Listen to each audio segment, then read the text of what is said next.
साध संगत जी, यह साखी एक सत्संगी की है जो कि अक्सर सत्संग सुनने जाया करता, संगत की सेवा में लीन रहता और अपना समय निकालकर संगत की सेवा किया करता। लेकिन कुछ देर बाद उसकी शादी हो गई। वह घरेलू कामकाजों में व्यस्त हो गया। उसे सेवा करने के लिए समय नहीं मिल पाता। वह घर के कामों में ही खोया रहता।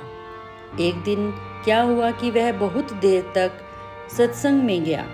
एक सत्संग करता था जिसका उन सत्संगी से अच्छा लगाव था, परमार्थी प्रेम था।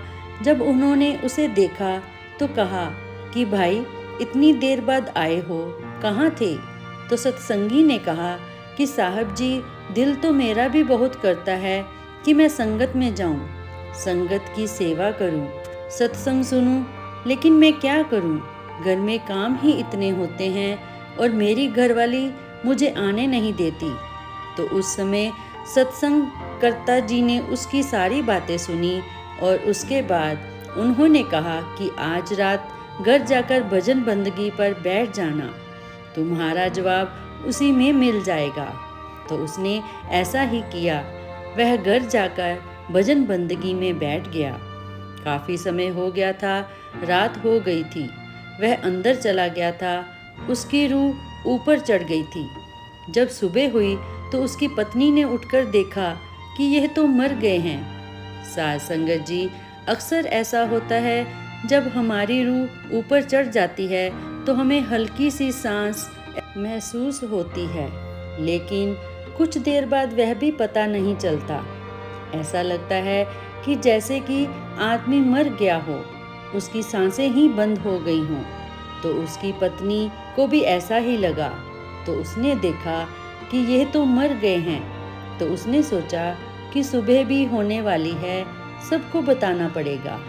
तो उसने जल्दी से घर में जो खाना था वह खा लिया, क्योंकि वह सोच रही थी कि दिन भर भूखे रहना पड़ेगा और भूखे पेट तो रोया भी नहीं जाता।